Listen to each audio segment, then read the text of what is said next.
You're listening to the Business Consulting Buzz podcast at www.consulting-business.com.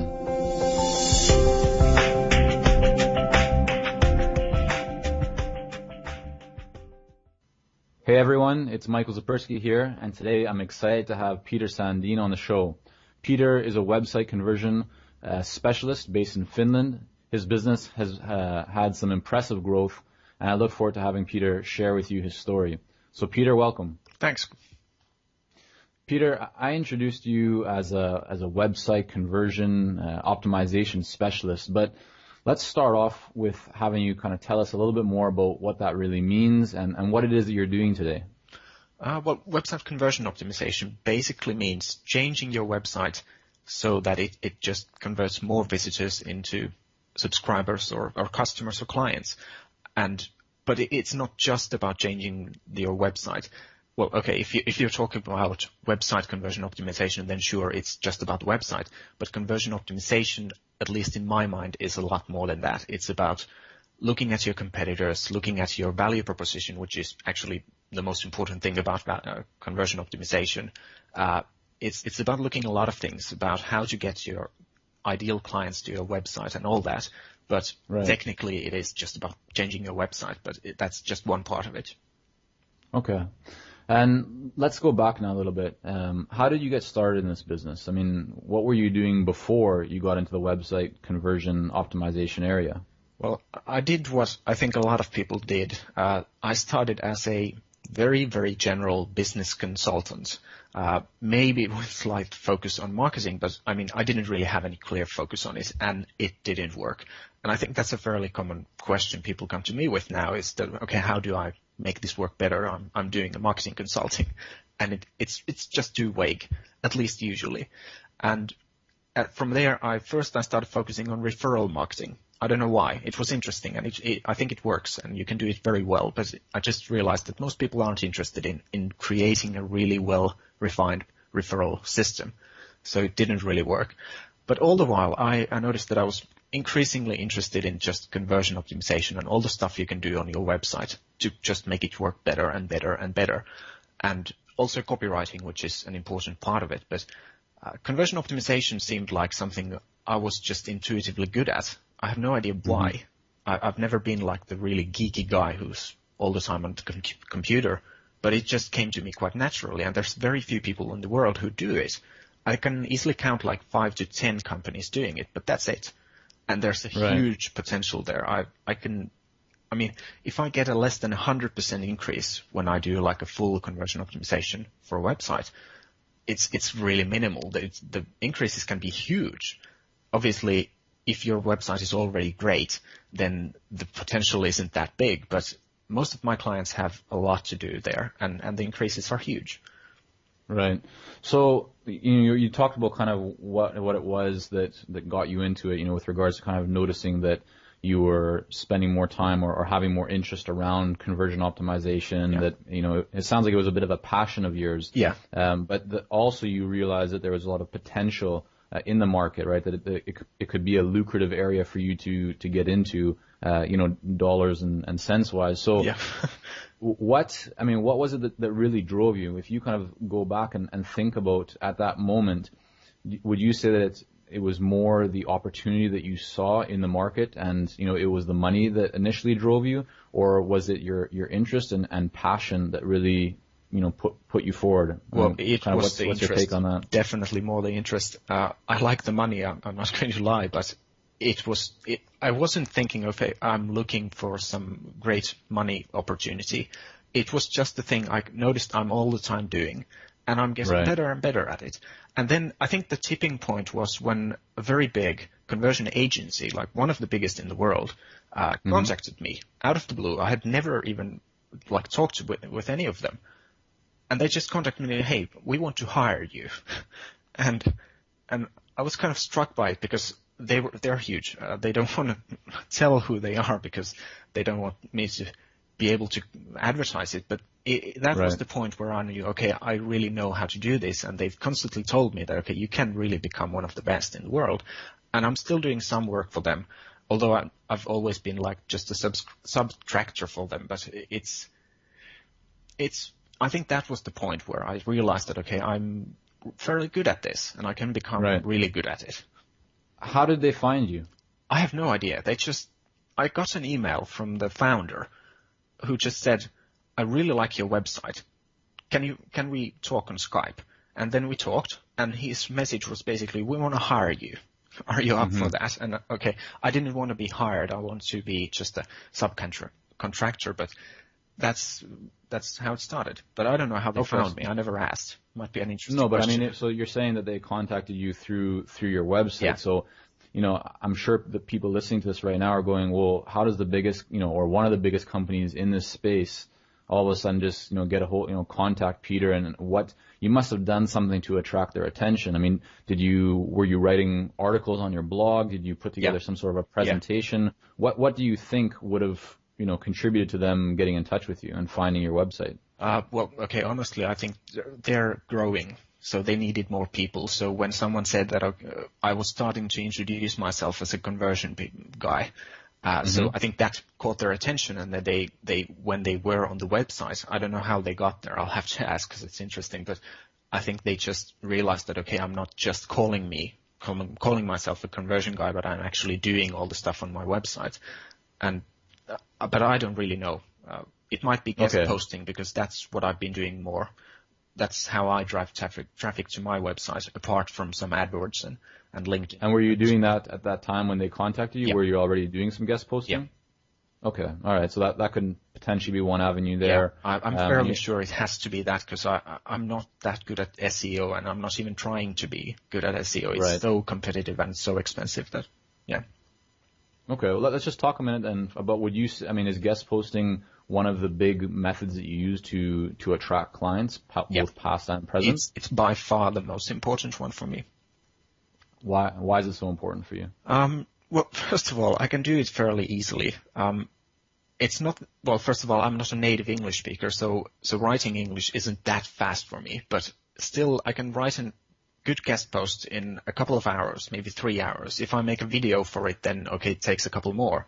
But if I get 100 leads from it, or 150 leads from it, I think it's worth it, because alternatively I could pay, let's say, $2 per click on AdWords, or $1, even just let's say $1 per click, and let's say I would get a 30% conversion rate on my landing page, so that I would get I would pay basically $3 for one lead. I don't know. It seems like I'd be paying at least $300 for the same leads, or they might be better quality if I paid for them, but I don't know. I'm getting a lot of leads from it, and it doesn't take too much time. So it just makes perfect sense for me. What's interesting here is I like how you've broken this down, and you can see your experience within, obviously the conversion optimization kind of online world, speaking through what you just said there.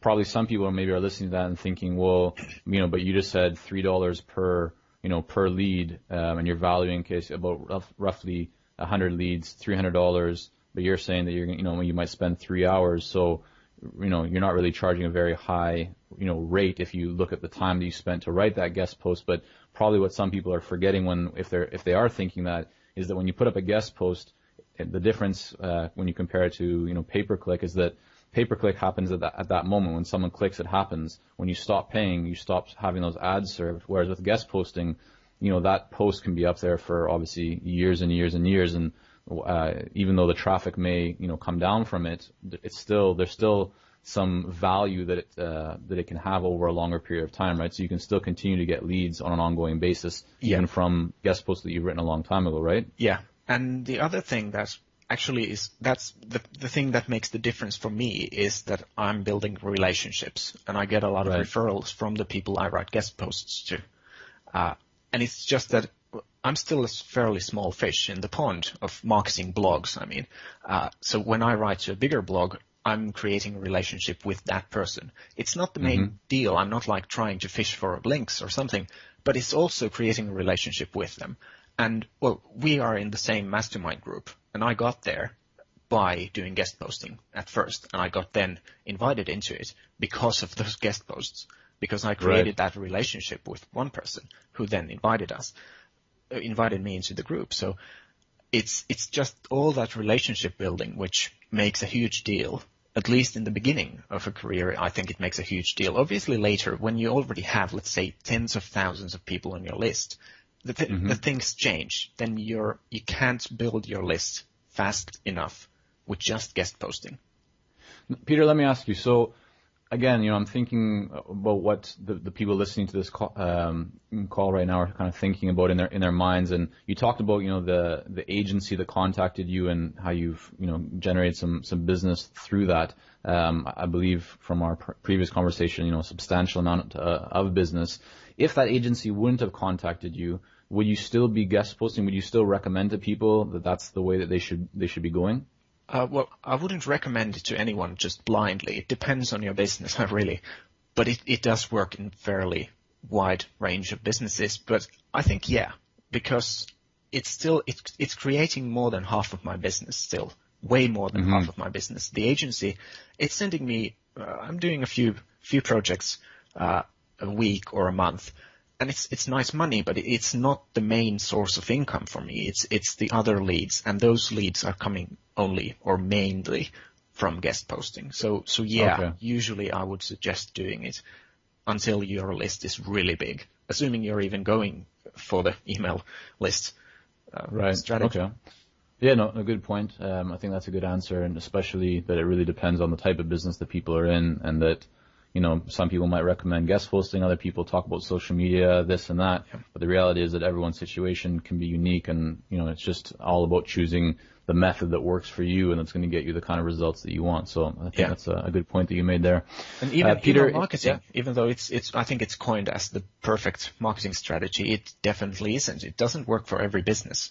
So right. And if it doesn't, then I think guest posting usually won't be the right way to go. Those seem to go hand in hand. Okay, yeah, good point. I know in your first year, if I remember correctly, you said that you hit maybe about 70,000 in revenue, and that you're on track to to double or triple that. And I'm wondering what's your strategy, to attract the clients that's allowing you to see that type of growth? Is it, again, are we coming back to guest posting here, or are you doing other things that's really allowing you to to double or triple your income in a short period of time? Well, the leads, as I said, are coming from guest posting, and this year I'm going to do a lot more of it. But it's not really, my business model used to be just purely services and very time-consuming services, coaching and just really big consulting. Like it takes a lot of time, and even though if you can charge a nice amount of money per hour, it's still you're restricted by the time. Sure. So what I'm now doing is just making it more sensible. Instead of selling just the time, I'm actually I'm making it more sensible for me. So even if it's a service, for example, I'm launching a new service, which is basically a written report about your website, which tells you what to do to change and increase your conversion rate. It takes a lot less time from me. It's still more valuable for people than a two-hour phone call with me, because you have to write down all the stuff, and I can't give exact examples as well as I can when I'm writing it down. And still I can charge more of it because it is more valuable. So I'm just doing changes like that. And now I'm writing a book about value proposition, and just, even though it won't be like a really expensive book, but still I assume it's going to sell well enough to justify the time. And again, it's just turning from purely services to either services that are just better constructed so that they take less time and provide more value, and just, creating some sort of products, either books or training programs or something. Right. Okay. So you're looking at how even with your services, you can put into place kind of more systems and processes that allow you to almost, productize your offerings in some form, so that you can really leverage, your time and, what you put into any work that you've done for a client previously. You can kind of leverage that for clients going forward, or something along those lines. Yeah, that's kind of what you're saying. Okay. But really the key point is to make it even more valuable, because I don't think it can work that you change from service-based business to a product-based business and just take away value from it. I think you should only do it when you can actually add more value into it, and usually that works better. At least in conversion optimization, the best way to make your conversion rate higher is to make it more valuable to make your services more valuable or your products more valuable. Okay, great. And so now it's time for today's action bite. And here, I'd really love for you to share one tip or strategy or tactic. And I know we talked about one that you're going to share with everyone listening today. So you take it away. Tell us what you're gonna share today, and then let's get into some details. Yeah. Well, this is something that creates a significant part of my clients. It doesn't really nearly always create them immediately, but I have a good reason to believe that it has affected the decision to hire me for most of my clients, and it's really easy to do. So when you join my email list, you get the welcome message. In that message, I ask people to reply. I urge them to tell me something about their business and what they hope to get from me, learn from me, or if they have any specific questions. And I reply to every email. If they have questions, I answer them, and that's basically it. Now, many of those who reply convert to clients within just a few days, and I'm talking significant part of them. It's not just like 0.5%, but actually significant part of all the people who reply actually convert to clients within days. And most people who ever hire me have originally replied to the first email. Obviously, okay, you could say that most or some of them would have hired me anyway, but I think the first email, especially those who convert really quickly, the first email just opens up the question, like the conversation. So I can first of all, I genuinely help them if they ask something. I answer it as well as I can. And that's part of my marketing strategy, to actually help people and then tell them that I can help you more if you hire me. But really, it just opens up the conversation, and it shows that I'm approachable, which is a key element of my marketing strategy, that it's very easy to contact me, and I don't push for the sale. I really want to help. So it makes perfect sense for me. Now, to be fair, okay, this won't work for every consultant. If you have like a huge consulting business and if you get, let's say, more than 100 opt-ins every day, then it starts to get a little hard, because it takes time to answer every email. Sure. But even the days when I get 100 opt-ins, I can still do it. And I'm doing this so far alone. Okay, I'm looking for a personal assistant, but it's doable. So it doesn't take as much time. Can you give us an example of how many, what percentage generally you find that you're having to reply? So if you're getting 100 emails per day, how many, of those leads are you actually finding that you need to write a personal email to? Well, I think about 25% is about the average. It depends a lot on the traffic source. So if I have a guest post go up at a writing blog, which I did once. It wasn't that good of an idea. Those leads weren't the best I ever got, but I got a lot of replies, but most of them didn't ask anything, so it was just almost like a copy-paste reply. I was just, okay, hey, thanks for replying. If you have any questions, let me know. And it was, I didn't copy-paste them, but I actually could have. So those take hardly any time. But then about maybe 10% of all the people who reply are really high quality leads, or at least, let's say, half of all the people are people that seem to be able to pay for it and interested in hiring at some point. So I make a point to actually help them as much as I can and just help them, nothing else. Just answer their questions and ask questions about their business if they have something interesting to say. Often, obviously, they aren't a match. And that's just, you can't ever get rid of all the people who aren't a good match for your business. But still, so many of them turn to clients, and so many of them seem like the perfect kinds of clients for me, even if they haven't hired me yet, that I think it makes perfect sense for my business to help people as much as I can at that point and just start the conversation. Additionally, many of the questions I get actually turn into email ideas that I reply to them within the email list. So I actually reply to the whole list. Obviously, I ask their permission for it first and stuff like that, but it has several benefits. Peter, I want to go a little bit deeper, if that's all right with you, on this topic. If you can actually kind of break this down into steps so that everyone listening can really grasp the process that you're using here. Yep.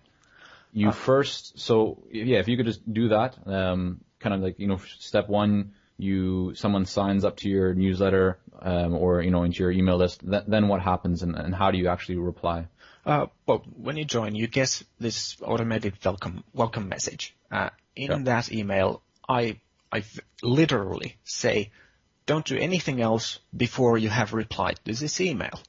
And really, I even give an example of, you can just say hi, or you can tell me something about your business, and if you have any questions, feel free to ask them. So you can really do that. That's what I do. When people reply, if they don't have any questions, I don't try to answer any questions. And if they're just saying that, hi, I'm looking forward to learning from you, I won't start to try to strike up a conversation. I just say thanks for replying. But if they have a specific question, I answer it as well as I can, or I can even just reply and say I need a bit more information to be able to answer it. And sometimes even if they don't ask anything, but they start talking about their business, and it seems like this could be a good client, I basically just tell them that, hey, I'd be interested to hear a bit more about your business. I make a few questions about it, and that's it. It's very friendly, and really just think of them as your friends and just reply to them and, hey, I'd like to learn more about your idea. And most people all the people I've ever talked with like talking about their own business. So if you ask them to tell something more and you have a specific question, they tend to like it. So you're just starting to create the goodwill, which at some point might lead to them hiring you. Do you think this approach would work in all kinds of industries? I mean, because we have consultants and all over the world, all different types of industries and specialities. Are there some that you think that maybe this would not work for? Well, I think it's not so much about the industry. It's about what you're delivering at the end, what you're focusing on. So what I'm focusing on and what my core value proposition is about is being very straightforward, being very easily accessible, and just very open about what I do. And I really like helping people. So that's like my approach. And the people I work with, I always tell them to email me back and tell me if they have any follow-up questions, just tell me how their things are going. And if they have any new ideas, I'm happy to help. So it's really a part of that more than the industry. Obviously, there might be some exceptions. I don't know. I can't think of any, but I'm sure there are. There's always an exception. But I think it's more about how you want to do your business. If you are more of the corporate approach kind of business, so that you're not so much focused on creating a really personal relationship with people. Instead, you're focused on the idea of business to business, that you're the consultant and you go in and basically tell people what to do. Maybe I should be called more like an educator, because I don't really go in and tell what people should do. I really help them understand it themselves in the consulting side of my business. But I think it's more about that rather than the industry. Right. Okay. Well, that's a great tip. So the whole goal really there is to build that relationship and to connect with your audience. Yeah. With your leads coming in. Yeah. Okay. And really, it's an easy way to screen the people coming in for the best leads. Right. So it does take some effort on your part. It's not for the lazy, but the rewards that you're seeing from it are you would say well worth it. Definitely, yeah. Because I would assume that I would lose about half of my business if I didn't do it. And really? Well, maybe not half, but a lot of it, because so many of those people turn into clients almost immediately, or like within days. And I'm fairly sure they wouldn't if I didn't start the conversation.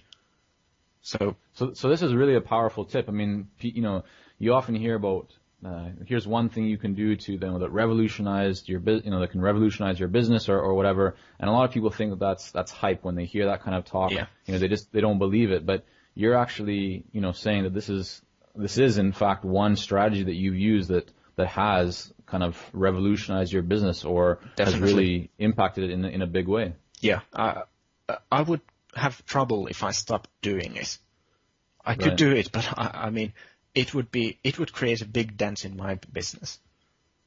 Okay. But again, it's really about the business I'm running, so it might not work for everyone, but it's I think if you're running the similar kind of a business and you want to build those personal relationships, then I think it's one of the best ways to do it.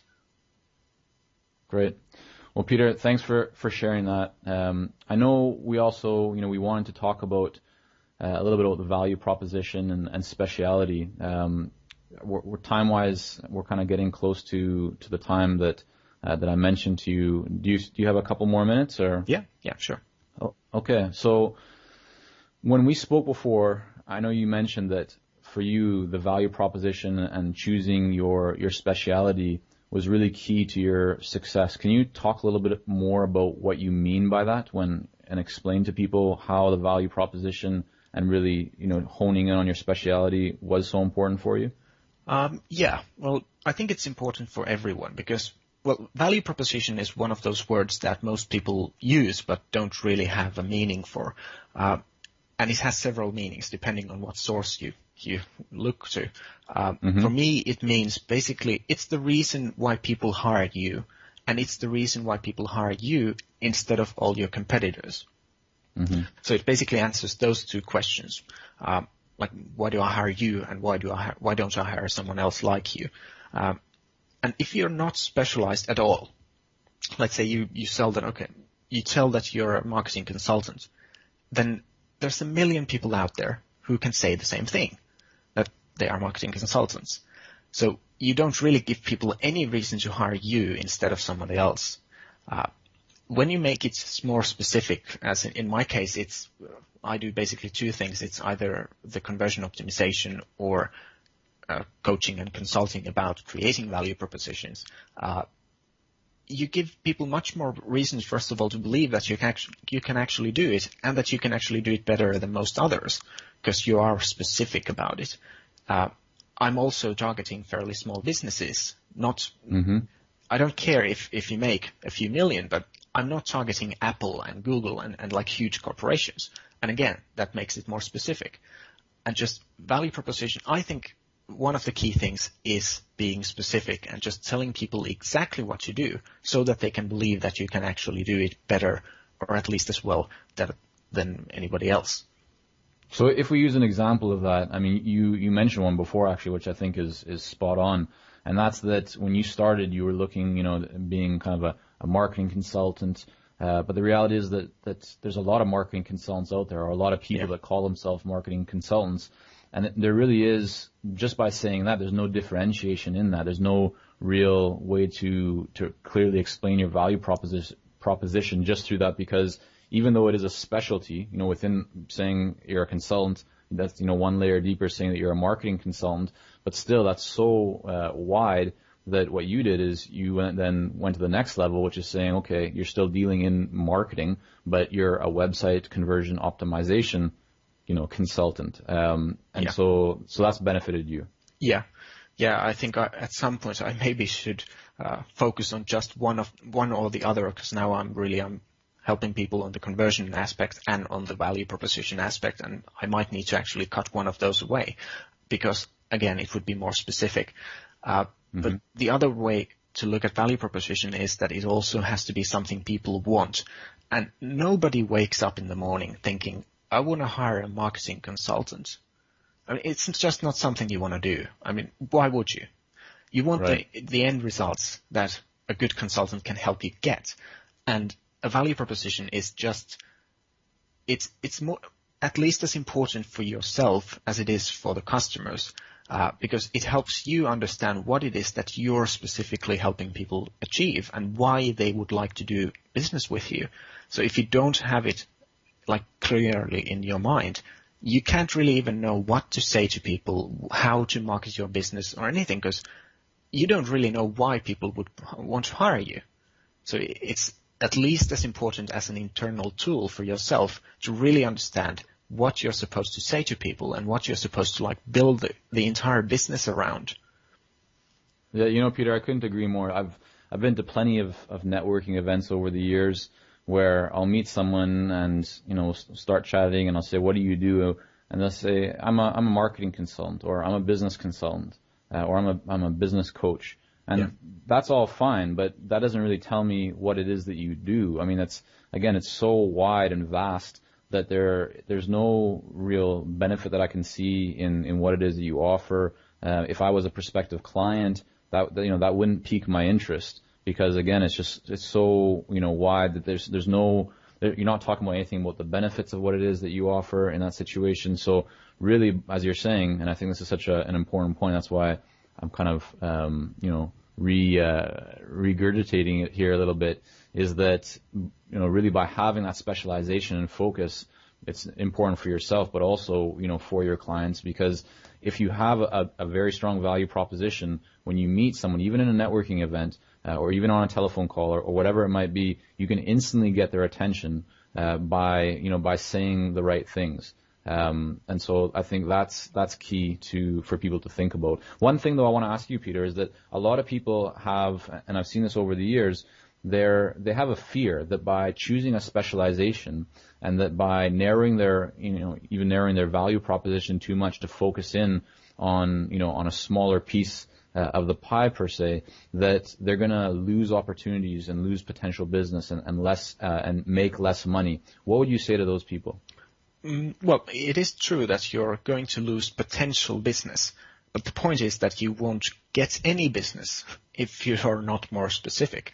I like to say that if you target everyone, you will never hit anyone, because, you cannot be so vague.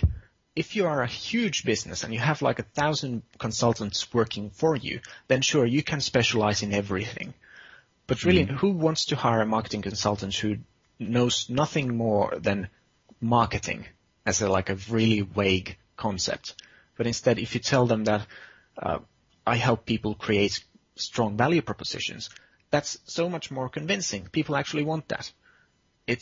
I know the fear, I had it, and that's why I started as a marketing consultant without any luck getting clients, or just very minimal. Obviously, you get some clients, but it's really difficult and it won't really last for long. It's more about luck, finding a few people who haven't realized that there are better opportunities out there.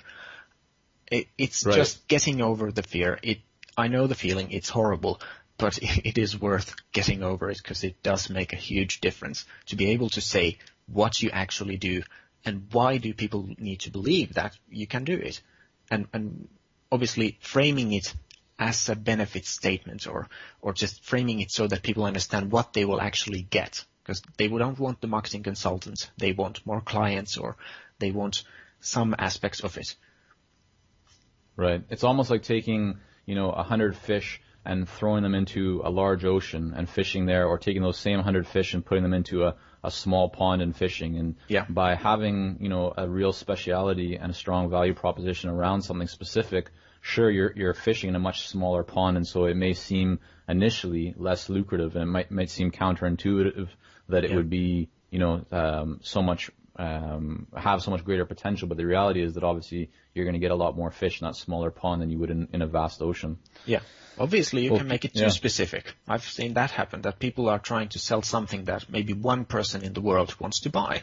Obviously, that's not going to work. So when you create the value proposition, it has to be something that there is enough potential clients. But if you do it right, you will create it so that it won't be a problem to be able to get clients. It's more just finding the ways to find the right people, and just usually those people are in clumps. You won't just find one. When you find one, you know how to find 100 others. So it just changes the whole thing, how you run your business. And I feel that it's the core of your business. And if you don't really know how it's done, or if you don't have a good value proposition, it just makes it so darn hard to run any sort of a lucrative business. Peter, thank you so much for joining me today. I really appreciate you sharing, your story and your tips around value proposition, and also the trick or strategy, I should call it, that you use with regards to your emails. That's been a big part in your business, and as well how you're marketing your business through guest articles. Really appreciate you sharing that with all of us here. So thank you again for getting on the call today. Thanks for having me. For more interviews, articles, and resources on consulting, visit Business Consulting Buzz at www.consulting-business.com.